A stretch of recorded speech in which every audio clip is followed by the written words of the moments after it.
Hello student, good morning. आप लोगों को मैं इस वीडियो में स्वागत करता हूं। आज मैं क्लास 7 के कुछ क्वेश्चन लेकर आया हूं जो दैनिक जीवन में काफी महत्व इसका रहता है। इसको हर व्यक्ति को, मैं समझता हूं कि इसको हर उस व्यक्ति को जानना चाहिए जो अपने दैनिक जीवन में कुछ बड़े बड़े बिजनेस करते हैं तो वहाँ पे लाभ हानि अक्सर सुनने को मिलता है कि इस बिजनेस में इतना लाभ हो गया, इतना हानि हो गया।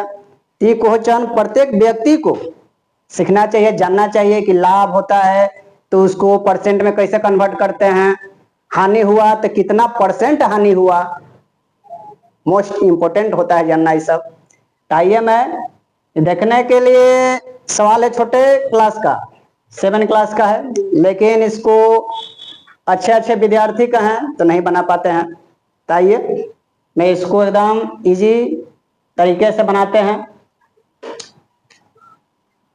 फर्स्ट सवाल है कि एक अलमीरा 2500 रुपया में खरीदी गई और 300 रुपया में बेच दी गई, तो बताइए कितना प्रतिशत का लाभ या हानि हुआ। ओके, यहाँ पे क्या है, अलमीरा है जो 2500 रुपया में खरीदा गया है और उसको बेचा कितना में गया है, 3000।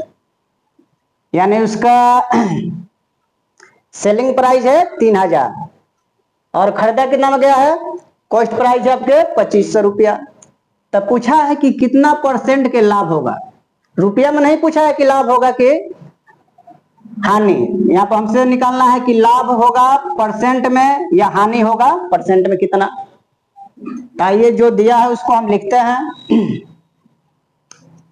अलमीरा के कॉस्ट प्राइस कितना है, यानी क्रय मूल्य, खरीदा गया जिस पे कोई वस्तु खरीदा जाता है उसको क्या बोलते हैं, क्रय मूल्य। यानी यहाँ पर लिखेंगे अलमीरा का क्रय मूल्य 2500 रुपया। कितना है, 2500 रुपया। सेलिंग प्राइस कितना है, विक्रय मूल्य 3000। विक्रय मूल्य 3000। तो यहाँ पर देखने से लग रहा है कि हानि तो नहीं हुआ होगा। 2500 में खरीदे, अब बेच दिए कितना में, 3000 में। जैसे आप ही लोग हैं, कोई सामान मार्केट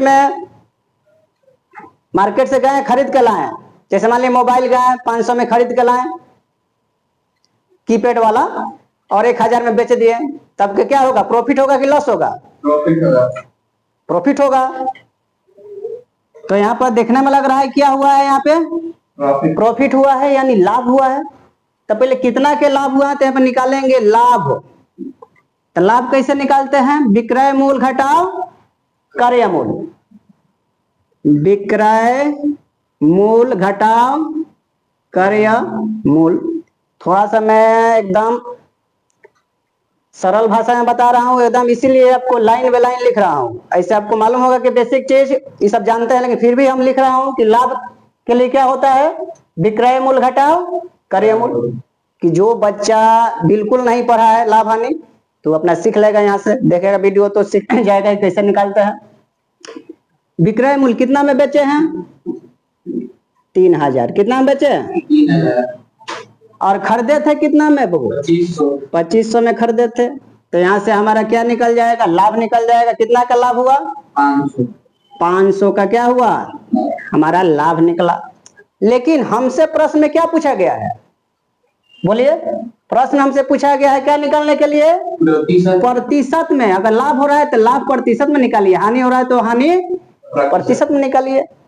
तब यहाँ पर लिखेंगे लाभ प्रतिशत बराबर, एक फार्मूला होता है, लाभ गुणे 100 बाटा में क्रय मूल्य, क्रय मूल्य, लाभ गुणे 100 बाटा में क्रय मूल्य। लाभ कितना रुपया का हुआ, 500 का, गुणा में 100 बाटा में क्रय मूल्य यानी सीपी कॉस्ट प्राइस कितना है हमारा 2500। अब यहां से काटिएगा आपका आंसर निकलेगा 20 से 20 कट गया। 25 से काट दो यहाँ 50 को पहले कब बार में 2 आई 0 के 0 यानी कितना बार में कट गया हमारा सब काट छाट के बचा क्या खाली 20 बचा यानी लाभ प्रतिशत हमारा क्या निकला 20%। यही हमारा क्या है आंसर है। उधर रुपया में क रुपया का लाभ हुआ था 500 का 500% में कन्वर्ट हुआ तो 20% आया। समझ गए हैं। चलिए मैं आशा करता हूँ आपको बढ़िया से फर्स्ट क्वेश्चन समझ में आया होगा। आइए एक इसी पे हानि वाला क्वेश्चन लिया हूं कि बच्चे को दोनों तरह के क्वेश्चन बता दूं कि बच्चा दोनों तरह के क्वेश्चन सीख जाए।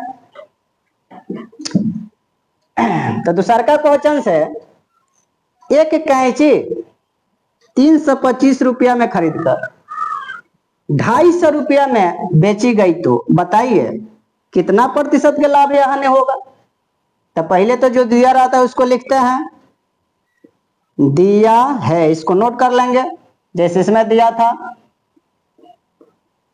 मान लीजिए एग्जाम में परीक्षा में क्वेश्चन आ गया तो एकदम सिस्टमैटिक ढंग से लिखेंगे जो जो दिया है उसको लिखेंगे उसके बाद प्रश्नानुसार चल देंगे जो प्रश्न में पूछा है उसको निकाल देंगे। दिया है हमें कैंची का खरीद मूल्य यानी सेलिंग प्राइस दिया है कितना कैंची का क्रय मूल्य कितना है नहीं इतना रुपया में खरीद कर 250 में बेची गई तो 250 आपका क्या होगा सेलिंग प्राइस विक्रय मूल्य होगा बाबू 325। हाँ तो यहाँ पे क्रय मूल्य क्या हुआ 325 रुपया और सेलिंग प्राइस ही है आपका यानी विक्रय मूल्य 250 है। अब बताइए यहाँ पर देखने से पहले मालूम चल जाएगा कि 350 में खरीदे 325 रुपया में आप बेच दिए उस वस्तु को कितना में 250 में तो यहाँ पर क्या होगा प्रॉफिट की लॉस लाभ की हानि लॉस होगा। ज्यादा में खरीदे तो कमे में बेच दिए कोई मजबूरी पड़ा होगा ले जाइए कमे में ताइए तो यहाँ पर हमें हानि हुआ है। क्या हुआ है हानि। तो हानि के क्या होता है छोटा सा फॉर्मूला क्रय मूल्य घटाओ विक्रय मूल्य क्रय मूल्य घटाओ विक्रय मूल्य। क्रय मूल्य आपका क्या दिया है 325 घटाओ विक्रय मूल्य 250। ये जब घटाइएगा तब का क्या निकल जाएगा हानि निकल जाएगा। रुपया का हानि हुआ कितना हो जाएगा यहाँ पे घटा लीजिए 75 कितना हो जाएगा 75 हो जाएगा। 75 रुपया का क्या हुआ हानि हुआ हुआ।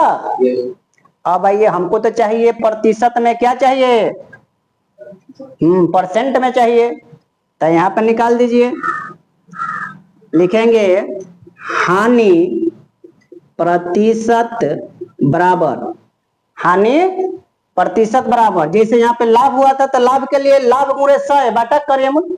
तो हानि हुआ है तो यहाँ पे खाली क्या कर देंगे हानि गुणा बाकी सब वही 100 बाटा में क्रय मूल्य।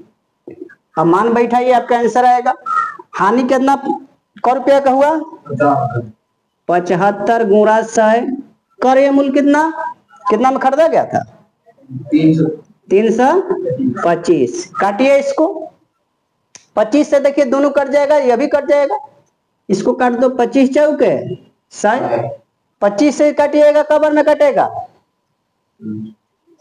बोलिए 13 बार में कितना बार में कटेगा कितना बार में कट जाएगा 13 बार में देख लीजिएगा कटेगा। जैसे 25 6 का 150 अब 25 6 का 150 12 बार में 300 अब 25 से कम 25 13 बार में। अब ऊपर नहीं कटेगा तो क्या हो जाएगा 75 गुणे 4 बटा में 13 75 गुणे 4 बटा में 13 अब इसको क्या कर लीजिए, गुना कर लो। 75 में 4 से गुना कीजिए, कितना आ जाएगा? 5 चौके 20 और 7 चौका 28 और 2 30, 3 सा बटा 13। अब इसको इतना परसेंट कर दीजिए, और नहीं तो भाग दे के पूर्णांक बनाइए, नहीं तो भाग दे के दशमलव में आपका आंसर आ जाएगा। आपका आंसर आ चुका है। आपको मन करे तो इसको आगे बढ़ा सकते हैं, भाग देंगे तो 13 दूनी 26, 2 बार में कटा, बचा कितना? 4, 0, 40 हो जाएगा। 13 तिया 39, 1 बचेगा, इतना बटा 23.1/3% आंसर। ठीक है, तो मैं आशा करता हूं कि आप लोग दोनों क्वेश्चंस को बढ़िया से समझे होंगे। ओके, तो आप लोग से मैं विनती करता हूं कि इस चैनल को, मां शारदा एजुकेशन सेंटर को 10वां तक मैथ पढ़ने के लिए, मैथ के साथ साथ ऑल सब्जेक्ट 10 तक पढ़ने के लिए इस चैनल को सब्सक्राइब कर लीजिए और प्रत्येक वीडियो को लाइक कीजिए, सपोर्ट कीजिए, ताकि मैं मोटिवेट होकर आप लोगों के लिए अच्छे अच्छे वीडियो आप लोगों के बीच लाता रहूं, ताकि आपकी पढ़ाई कंटिन्यू चलती रहे। चलिए, आज के लिए मैं इतना ही। अगले वीडियो में फिर हम लोग मिलेंगे अच्छे अच्छे क्वेश्चन के साथ। Thank you.